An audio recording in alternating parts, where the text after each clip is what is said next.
Читаем газету «Канаш» от 14 февраля 2020 года под номером 11. Рубрика «А» и «Б» сидели на трубе. Статья под названием «Есть такое слово «надо». Сегодня Фарид Рашидович Алиев – успешный предприниматель, любящий, заботливый муж, отец, дедушка. А 40 лет назад, едва ему исполнилось 18, Фарида призвали в ряды советской армии. Сначала в учебку в Академию связи, затем командиром отделения роты связи танковой части в Черкассы. А в январе 1980 года младший сержант Фарид Алиев, один из первых, был направлен в Афганистан в составе ограниченного контингента советских войск. Студия «Изом». Наша семья перебралась в Канаш из Кемеровской области, когда мне исполнилось 4 года. В Новокузнецке мой папа Рашид Замалдинович трудился на шахте. Мое веселое, беззаботное детство проходило во дворе 57-го дома по проспекту Ленина. Игры у нас были замечательные. В лапту и в ромбике, в футбол и в хоккей. Играли до самой темноты, пока родители домой не загонят. Всем двором ходили на каток в городской стадион. Сергей Поносов, Саша Зыбин, Саша Герасимов.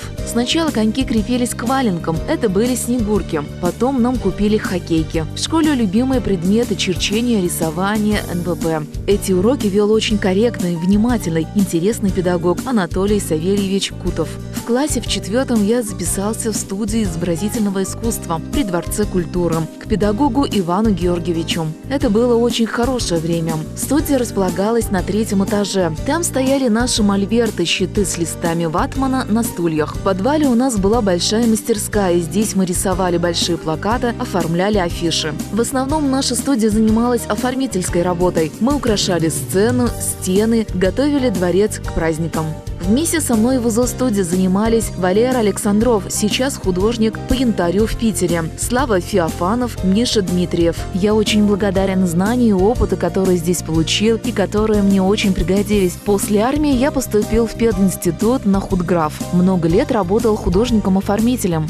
Станция ЗАС. 20 ноября 1980 года во время армейской службы в городе Черкассы нас несколько человек роты связи подняли ночью по тревоге. Загрузили в машины, в Белой Церкви собрали на сборном пункте. Оттуда нас переправили сначала в Термез, затем в Кабул. Никаких вопросов куда, зачем не возникло. Есть гражданский долг и слово «надо». Сначала я был дежурным постовым, но потом сразу заменил комиссованного на станции ЗАС, засекречивающей аппаратуре связи.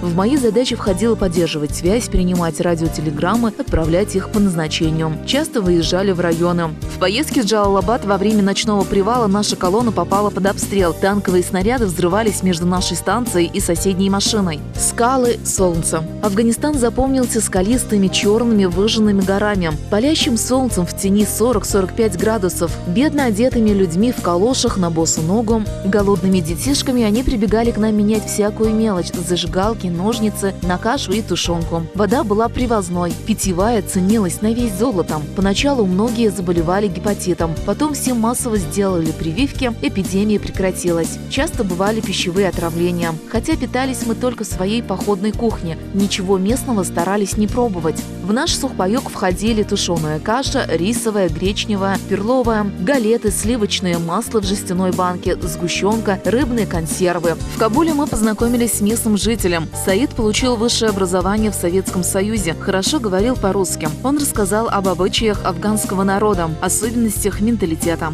Сослуживцы. Нас не оставляли без внимания, из Союза с концертами приезжали артисты. Помню встречу с Иосифом Кобзоном. Вечерами показывали советские фильмы, кинотеатр разбивали под открытым небом. Вечером ребята собирались, пели под гитару душевные песни, а я рисовал. В основном портреты сослуживцев, рядом с ними рисовал их подруг. Практически у каждого нашего солдата была заветная фотка любимой девушки. 19 ноября 1980 года начался мой путь домой. Кабул, Самарканд, Чапаевск, Казань, Канаш. В Чапаевск я заехала к другу, сослуживцу. В Канаше на вокзале меня встретила мама с сестренкой. Через несколько дней я поехал поступать в институт. Через 3 года Афганистан стал возвращаться в снах. Каждый год 15 февраля мы встречаемся с братьями-афганцами, вспоминаем былое, поминаем ушедших. Статью написала Светлана Кузнецова, читала Ирина Константинова.